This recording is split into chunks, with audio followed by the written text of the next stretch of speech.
So it's time for another message.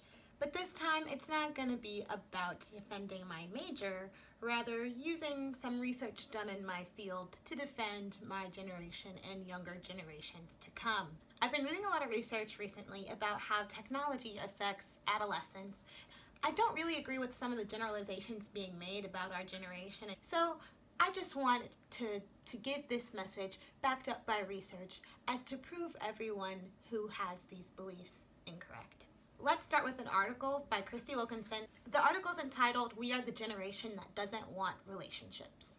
The gist of her argument is that we completely avoid meaningful interactions and instead indulge ourselves in meaningless activities to mimic those real relationships without having the risk or stress or whatever of a real relationship. I don't know who she talked to or where she got her information from, or if it's just from personal experience, but the we she's talking about might just be her. I don't think that's necessarily true for everyone, especially to generalize, an entire generation. But before I give my 2 cents, I just want to prove some of what she's saying wrong with some empirical research studies that I've been reading. So the real question is, how is this technology actually affecting adolescents at a broader social level? And then we'll zoom in more on romance. 2 researchers, Volkenberg and Peter, did a decade-long study with 18 to 20-year-olds focusing on the consequences of the internet on adolescents. So their logic was as follows. Online communication stimulates self-disclosure, so you want to talk more about yourself online because we're more comfortable. You don't have that social pressure. Okay, so online communication stimulates self-disclosure, and then self-disclosure enhances relationship quality because since you're putting more out there about yourself, other people are doing the same and you can learn more about the other person. And then quality of relationships improves social well-being. Look at that logic. So just because we're spending so much time on platforms doesn't mean we necessarily have a lower quality of relationships, which is an assumption that Christy, I think, Wilkinson, was incorrect to make, because you can't say that people are shallow or don't want real romance just because they look for it in certain ways. Let's talk about more of the romance. So let's talk about Tinder. Let's talk about the shallow relationships. So during the 1980s, Russian psychologist Ivan Pavlov did this experiment with some dogs where he fed the dogs. He would wait to feed them and they would start drooling. They would look at the food and start drooling. So over time, what happened was when the dogs saw him walk in the room, they immediately started drooling because they were expecting him to put food down.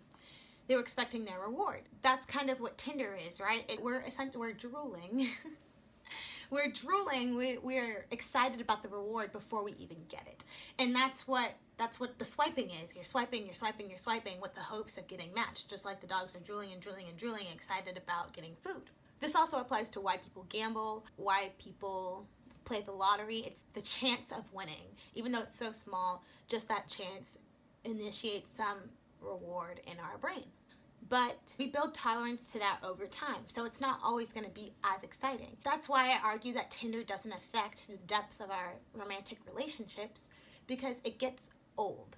It really does. Even younger adolescents with the absence of Tinder don't have in-depth relationships, I argue, for most of the time. How many people do you know that met when they were 13, 14 and are still together? Not very many. As you get older and as your tolerance builds for those things, you don't want to do it anymore. You want real meaningful relationships. So I would argue that this progression existed before Tinder. People had shallower, more superficial relationships at younger ages than they did when they were older. I just think that now it's in a different form. It's on a phone instead. That's my take on it. I do not think that technology negatively impacts social interactions in adolescence, but I do think that we are entering a new age where we need to figure out what the ethics are using these things. I don't want to say that it is perfect and that it makes everything better, but I do not think it's a negative thing at all. I'm in the adolescent age and I can definitely say that the role that technology plays in my relationships is completely different now than it was when I was 13, 14, 15.